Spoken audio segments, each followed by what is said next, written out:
Okay, this video is part 4 of quotes of Michael Sugrue, the great philosophy professor, great philosophy and history professor. And this one is going to be focused on Thomas Aquinas. I'll also have a link in the description below about Thomas Aquinas. So Michael Sugrue, this guy really read and studied a lot. It was his dream since he was a teenager to become a professor of history and philosophy. So he paid his dues. For example, I like Thomas Aquinas. I even patterned myself after Thomas Aquinas. I've read lots of his excerpts. I've read all his quotes. I've watched numerous video biographies of him. Okay? However, I never read Summa Theologica, just a couple parts of it.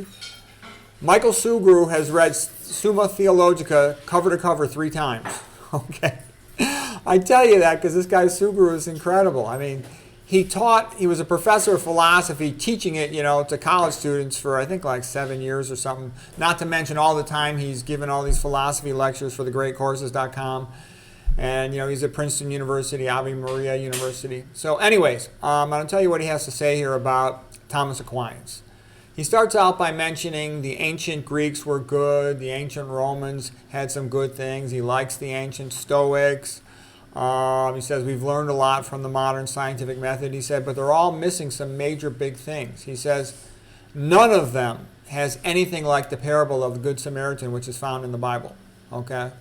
He said that he read, I talked about he read Summa Theologica 3 times. He said that Aquinas, he believes, is the correct person to view as the beginning of the Italian Renaissance. Because most authors are going to tell you that Petrarch was the beginning of the Italian Renaissance. He rediscovered the letters of Cicero, the great Roman writer in Latin, for example.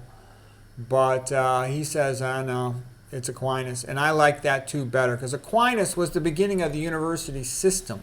Okay, he went, he's Italian, but he went to Paris.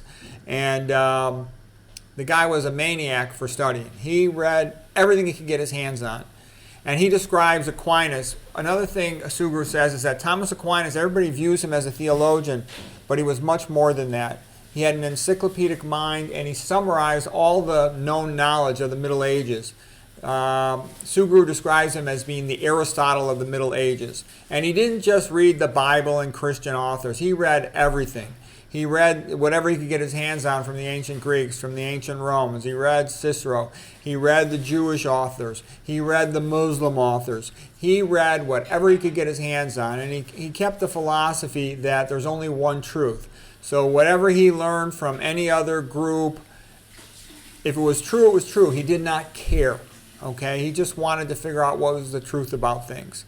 And that he was incredible in his ability to cite scripture and to quote all these different things that he had read. In the university system of his day, he would, pose a question, and then everyone would debate the question. They would review first what the known scholars said, then what Aquinas had said, what the student would have to say, etc. Okay? So Sugrue describes the Summa Theologica as more than a religious text, that it was the encyclopedia of the Middle Ages. And again, he points out that the Catholic Church was very syncretic, meaning that it takes what it can learn from all these other cultures and it adds the good stuff to its knowledge base. And I think that's exactly how it should be, because good knowledge comes from all over the place. All right. He described Aquinas as being like the conductor of an intellectual orchestra to get classic knowledge and Christianity working together. I think that's a beautiful way to say it. He did talk about the question and answer format of Aquinas and how it was very useful, but other people have criticized it and said the question and answer format of Aquinas, though, was a little bit boring. Plato was a lot more fun as a writer. Plato would throw in all these young guys and they would challenge Socrates, and that was a fun way to make it more interesting. Because Plato, again, was a frustrated playwright. He had failed as a playwright. He wanted to be the next Aeschylus, Aristophanes, Sophocles, Euripides, but he couldn't. He failed, okay? So he put this playwriting conversational dialogue into his plays, all right? And Socrates was his superhero, his action figure, okay? Aquinas, Italian Dominican priest, was really the great synthesizer of what we had learned from Athens and Jerusalem and also Rome, of course, okay? New texts were coming out, coming available from Arabic sources, and he describes Aquinas as having baptized Aristotle. That's a pretty universal statement. He also says, though, Aquinas also baptized Cicero. And he mentioned that Augustine had previously baptized Plato, if you will, and sort of taking these pagan writings and incorporate them into the heart of Christian education. He talked about how Aquinas was a system builder, and some of the things, the concept of a system in the Middle Ages included the hierarchy, the great chain of being, with God at the top, okay? Then there's the angels, then there's the people, and at the bottom is the devil, okay?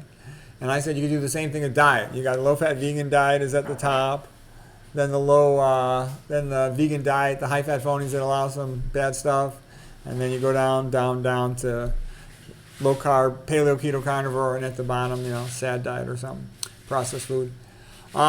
He also mentions how the Enlightenment in some way was a trick to people. It sort of tried to switch out God the Father from Mother Nature in effort to get rid of religion, but then it ends up with craziness. He says, Sugrue says this, and it's true. I've seen it lots of times. If you look at history, it's true. Once you get rid of God and you get rid of the moral foundation, then you always get some secular ruler who just brutalizes the people. So you want that religion insulator protection from brutality, okay, which is what you get when you have only reason, because reason exaggerates its knowledge and it's very biased and unfair. So anyways, that's this session. I hope you found it helpful. I'm going to link to Sugrue's lecture on Aquinas.